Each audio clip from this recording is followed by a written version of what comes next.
at my little boy. Okay, I think we watched this on. I want to have a day of true crime.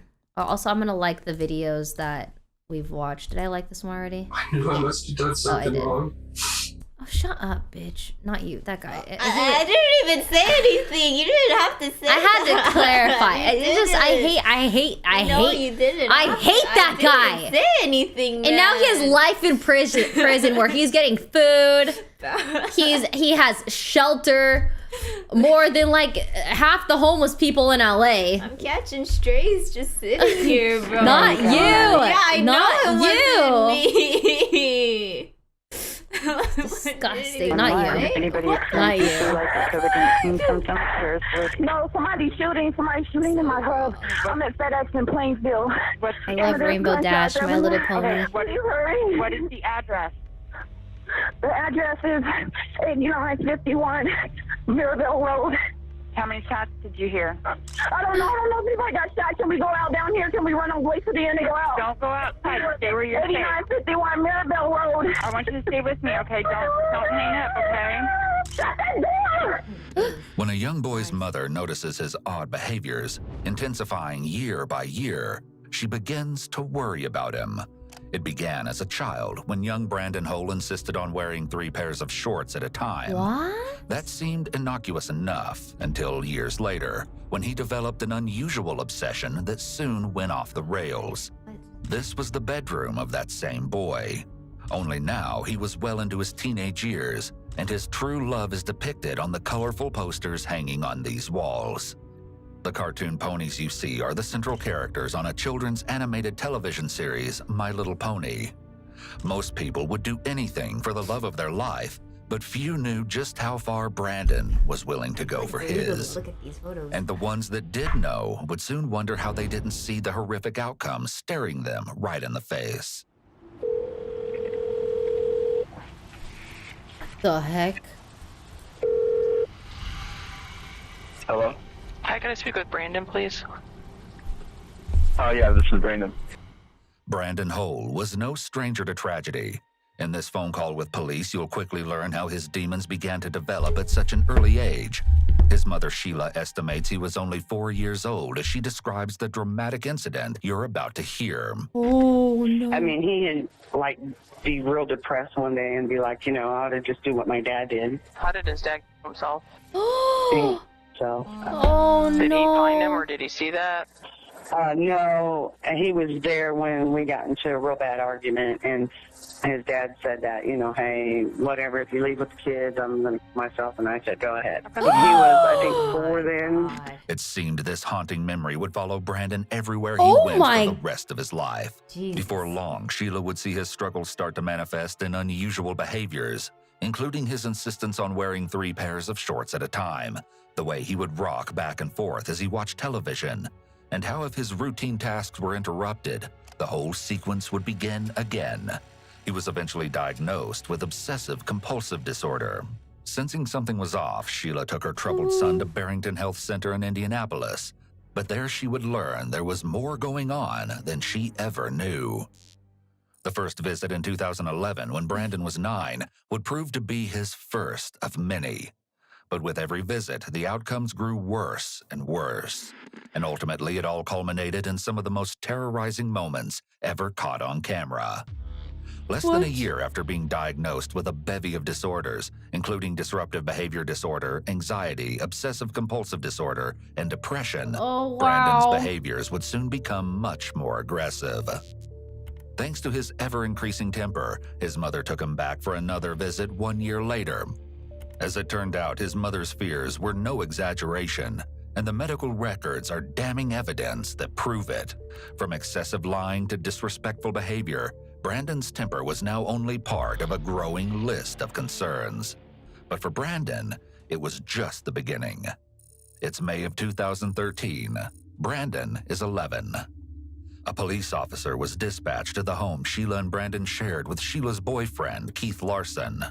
According to Keith, he and Brandon were engaged in a water fight, and when Keith sprayed him with the garden hose, Brandon flew into an unexpected rage.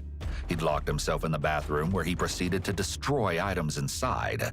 Sheila alleged that she picked the lock, no. after which Brandon left the bathroom and Sheila became his target. That's when Brandon snapped. He punched and slapped Sheila in the face multiple times, kicked her in the legs, and bit her on the forearm. She followed as he ran for the kitchen and grabbed 2 table knives out of a drawer, then, in a mad scramble, charged at his own mother. He trapped her in the family room and wouldn't allow her to leave. It seemed like something unthinkable was about to happen. But just when she thought there was no escape, police arrived in the nick of time, and the madness for now came to an end. Somehow, Sheila only sustained a small wound to her right forearm, but her fears about her son's behavior leading up to this point had been all but confirmed.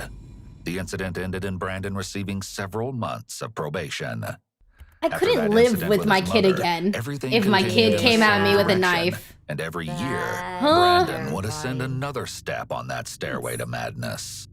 He quit school in 2014 and never got beyond the 6th grade level. He stayed home, his depression ever present, and isolated from the world, worsening his condition. It seemed to manifest in his chilling search history. You've already learned about his obsession with My Little Pony, but while left alone, Brandon had been researching something far more sinister. In 2015, Brandon was assessed by the Riley Children's Foundation. His search history included an obsessive interest in mass shootings. He told the assessor that, quote, "I feel bad for the victims, the families." When asked if he could put himself in the shoes of the perpetrators, he denied it, saying, "I don't want to waste my time doing something like that. It's a hassle," and that he wouldn't want to cause families any trauma. Chillingly, the assessor concluded that Brandon seemed to empathize with the victims, despite the fact that he also admitted to sharing memes and jokes about them with his friends. Then, the day came when 18-year-old Brandon made the decision to follow through with something he'd planned to do for quite some time.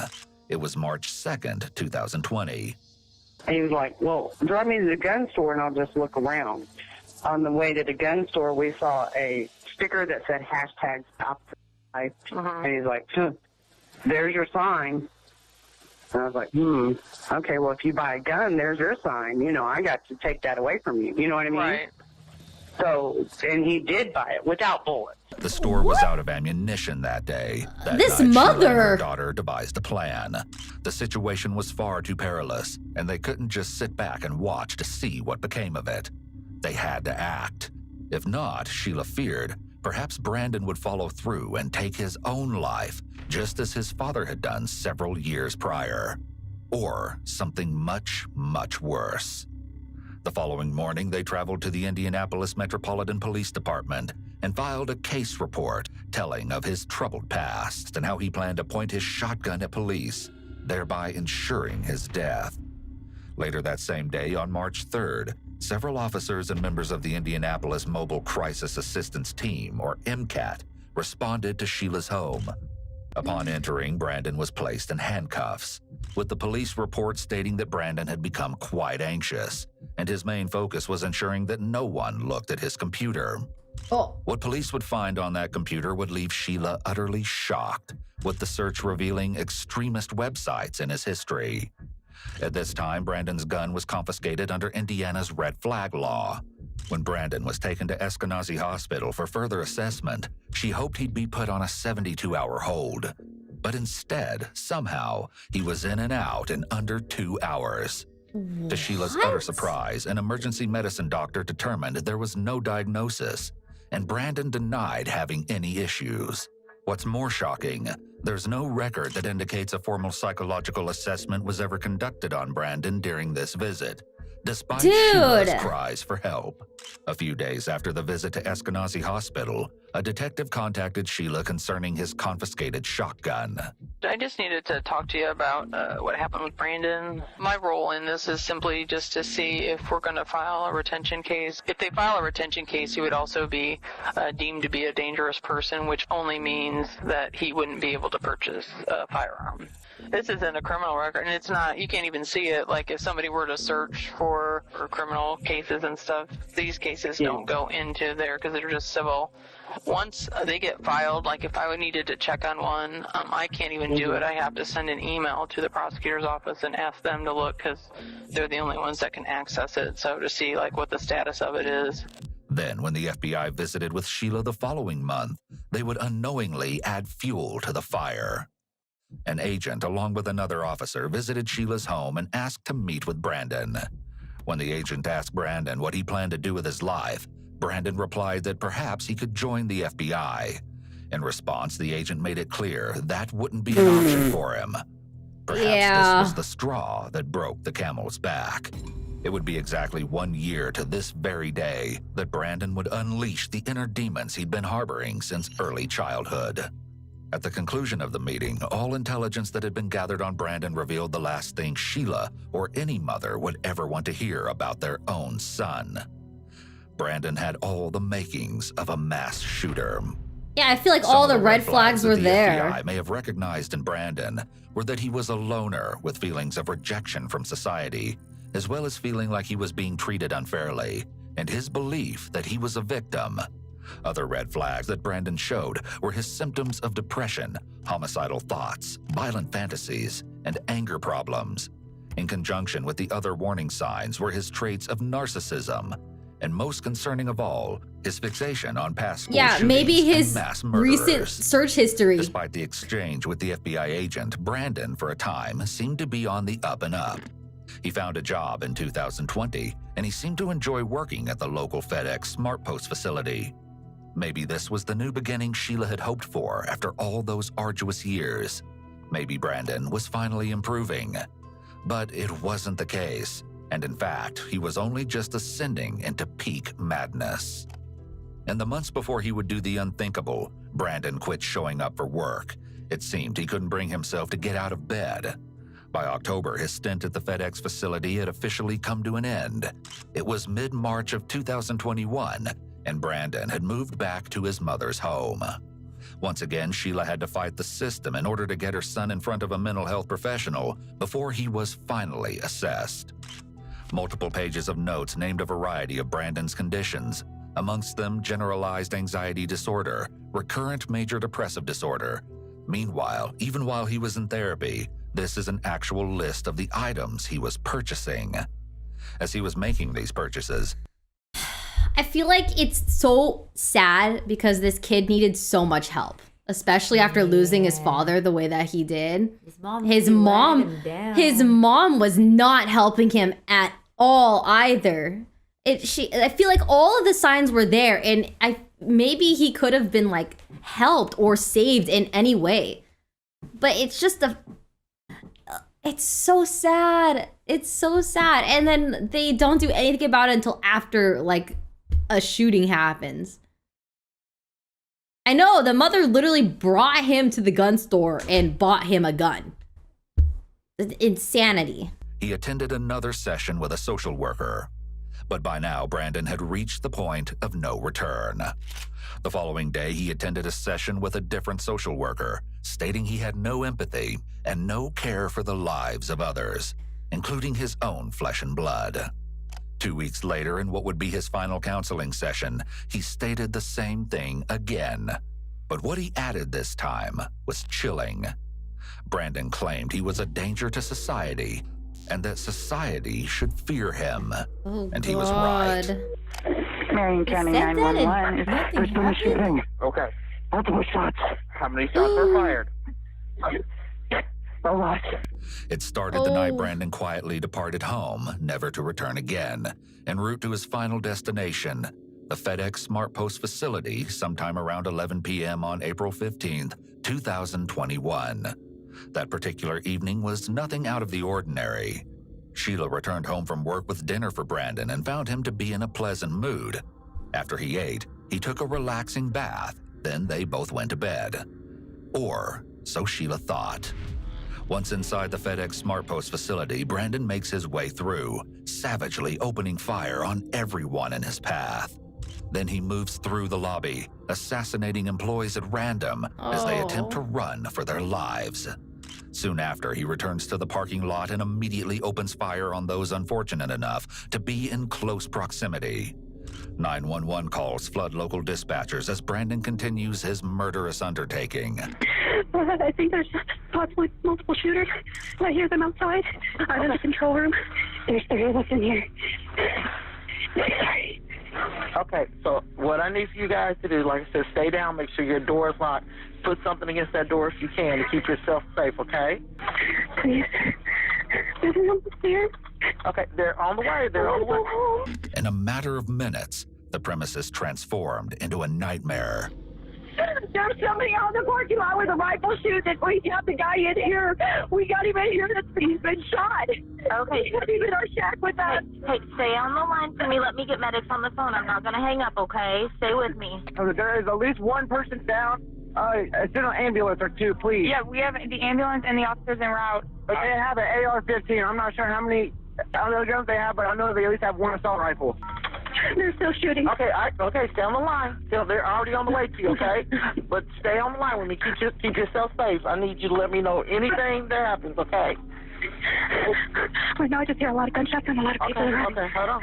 Stay on the line. Oh, The emergency calls continue to pour in as the So casualties scary. are mounting. Dispatchers frantically assist callers as the horror continues to unfold. We have shots fired. We need police. caller 19. He's already shot about 5 people. The shooters in the building. You said there were 5 people shot there? Or he got... The first officers are arriving at the scene. Dispatchers and responding officers communicate in real time. However, in the midst of the chaos, details are not yet clear. Have we confirmed whether we have 1 or 2 shooters? Reports are saying 2 shooters. Okay, is it 1 person, 2 person?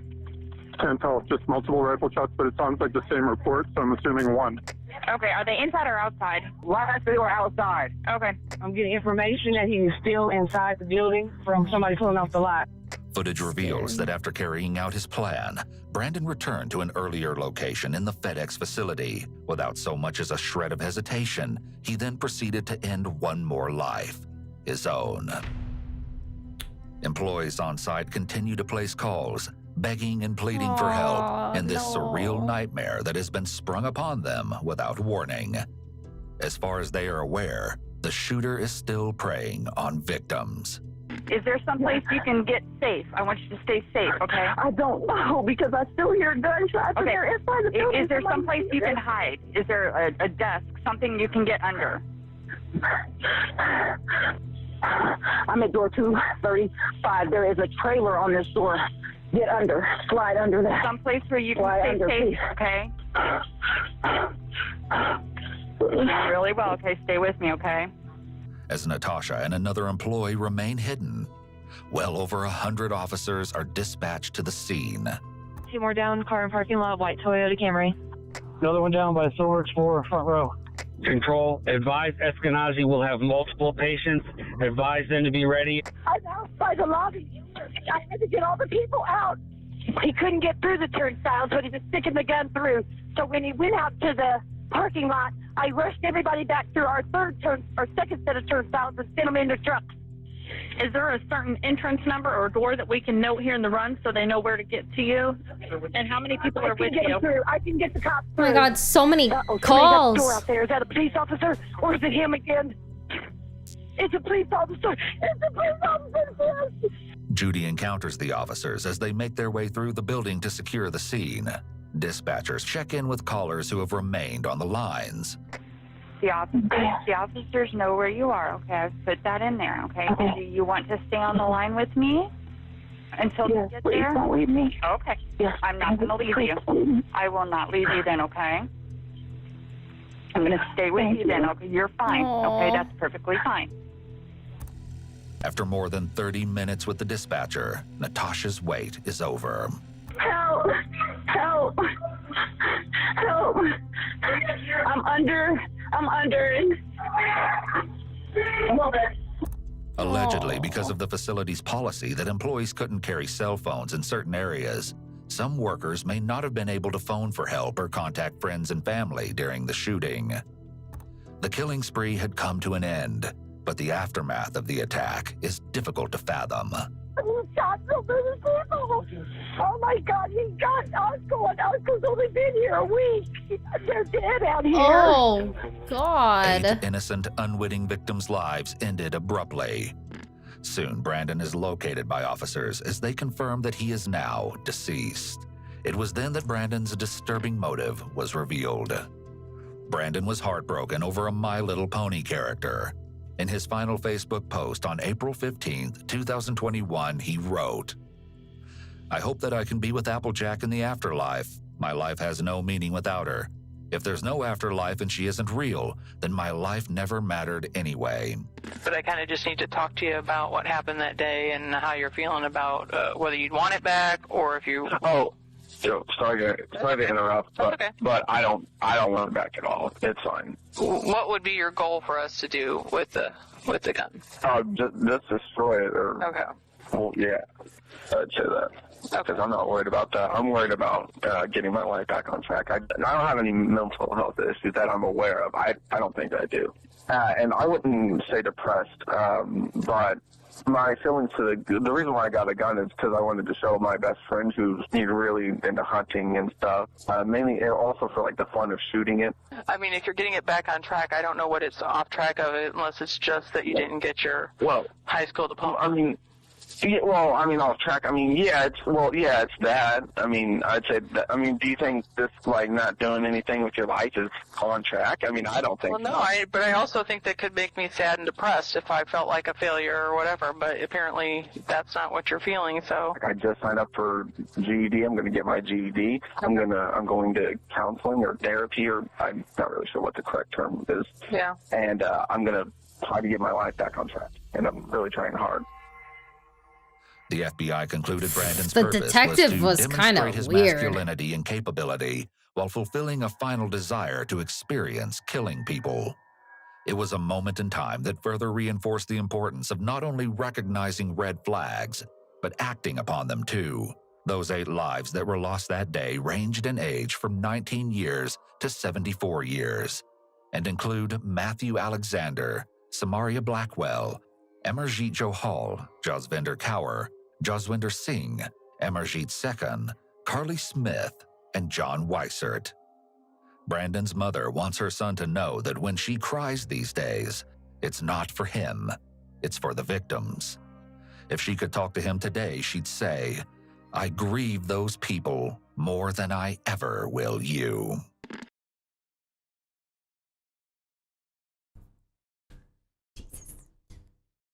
Jesus, man, that was too much, bro. That was a lot. Bro. Everything that could have failed him. Literally, the doctors, his mother, the detective, I feel like this kid had so many issues. No one was helping him, and just, oh God, it makes me sick to think about. That is depressing. Wow. And it's just sad too that like he killed so many people and took his own life. Like it's just so disgustingly sad. Oh God.